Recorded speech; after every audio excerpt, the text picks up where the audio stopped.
Fala galera, sejam bem-vindos ao canal, e para mais uma história de terror. Se gosta desse tipo de conteúdo, não deixe de se inscrever no canal e deixar aquele like e ativar o sininho para receber notificações de novas histórias. Então vamos para mais uma.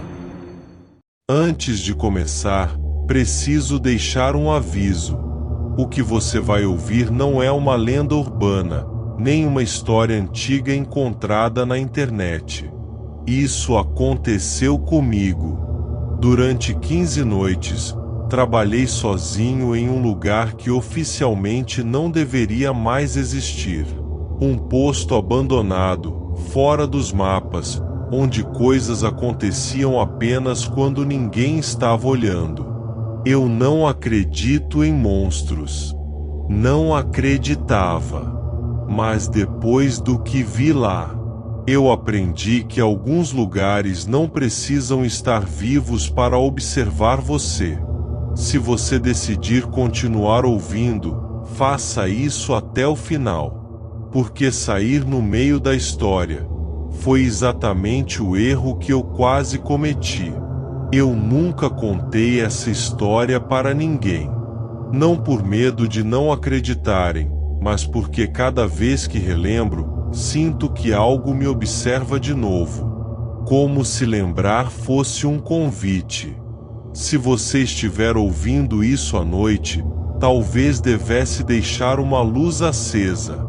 Eu gostaria de ter feito isso naquela época. Tudo começou quando aceitei o trabalho mais simples da minha vida: vigiar um antigo posto de manutenção rodoviária desativado, no meio do nada. O governo havia fechado a estrada anos antes, depois de uma série de acidentes estranhos, e o lugar servia apenas como ponto de apoio para equipes que quase nunca apareciam. Meu turno era das 10 da noite às 6 da manhã. O salário era bom demais para um serviço que, segundo disseram, não tinha movimento nenhum. O posto ficava a quase 40 quilômetros da cidade mais próxima. Para chegar lá, era preciso dirigir por uma estrada estreita, cercada por mata fechada, sem sinal de celular.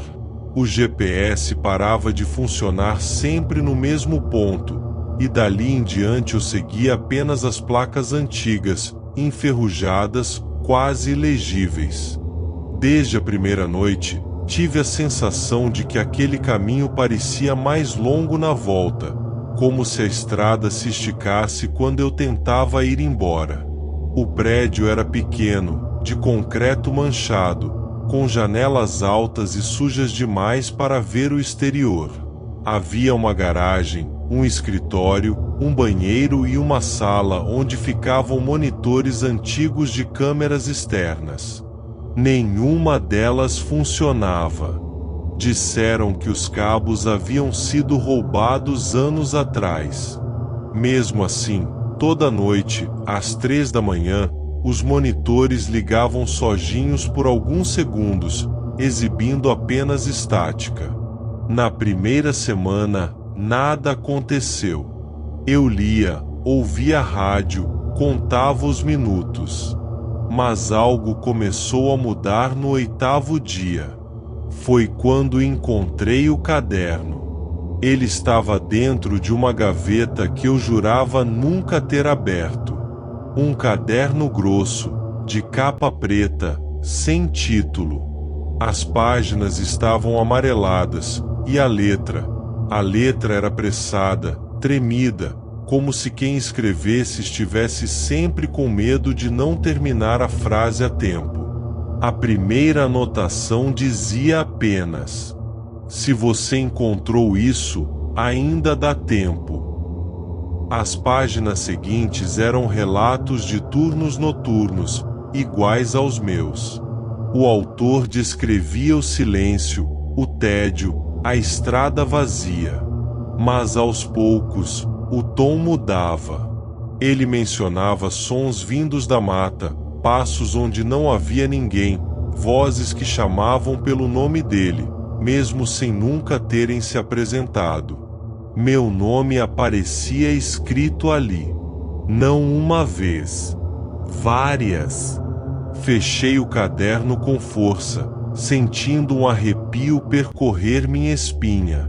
Convenci a mim mesmo de que era uma brincadeira, talvez um registro antigo de algum vigia com imaginação demais.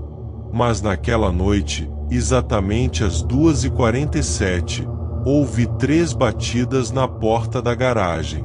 Lentas, fortes, calculadas.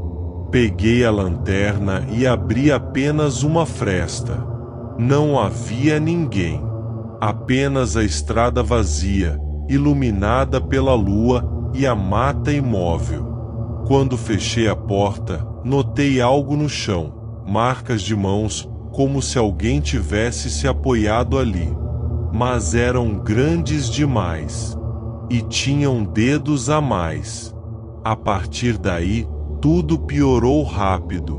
Comecei a ouvir o rádio ligar sozinho, sempre em uma frequência morta, de onde saía apenas um sussurro contínuo. Se eu aumentava o volume, o sussurro se transformava em palavras desconexas.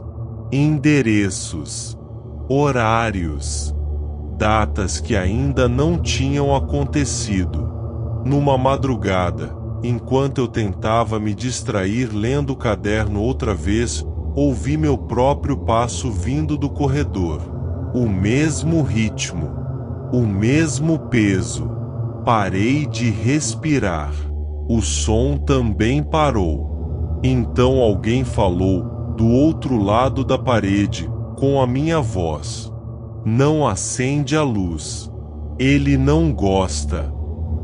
O banheiro começou a apresentar manchas que não saíam, não importava o quanto eu esfregasse. Pareciam mãos deslizando pelas paredes, deixando rastros escuros. E toda vez que eu tentava ir embora antes do fim do turno, o carro não ligava. Sempre exatamente até às 6. No 15º dia, encontrei uma nova anotação no caderno. Eu não lembrava de tê-la escrito. A letra era idêntica à minha. Ele já sabe que você percebeu. Naquela noite, as batidas voltaram. Desta vez, não na porta. Vieram do teto. Algo se arrastava por cima do prédio, pesado, lento, como se estivesse farejando. A luz piscou. O rádio explodiu em ruído. E então, o monitor central ligou. A imagem mostrava a garagem. Eu estava ali, sentado, olhando para frente. Só que na gravação, atrás de mim, havia algo muito alto, curvado, com membros longos demais e um rosto que parecia estar sempre fora de foco. Ele inclinava a cabeça, como se estivesse curioso. Eu não tive coragem de me virar. O caderno caiu no chão, aberto na última página, onde só havia uma frase, escrita várias vezes, uma sobre a outra, com força suficiente para rasgar o papel. Ele não deixa ninguém sair inteiro. Quando o turno acabou, às 6 da manhã, o carro ligou. Eu nunca olhei para trás enquanto dirigia. Nunca voltei. Nunca contei isso oficialmente. O posto foi desativado de vez poucos meses depois, após um incêndio sem causa identificada. Às vezes, no entanto, acordo no meio da noite com o som de 3 batidas. Lentas, fortes, calculadas. E encontro, sobre a mesa, um caderno que eu juro não ter guardado ali, com uma nova página preenchida, com a minha letra, e com uma data futura. Fim. Se gostou, deixa o like e compartilha, e não esqueça de se inscrever no canal.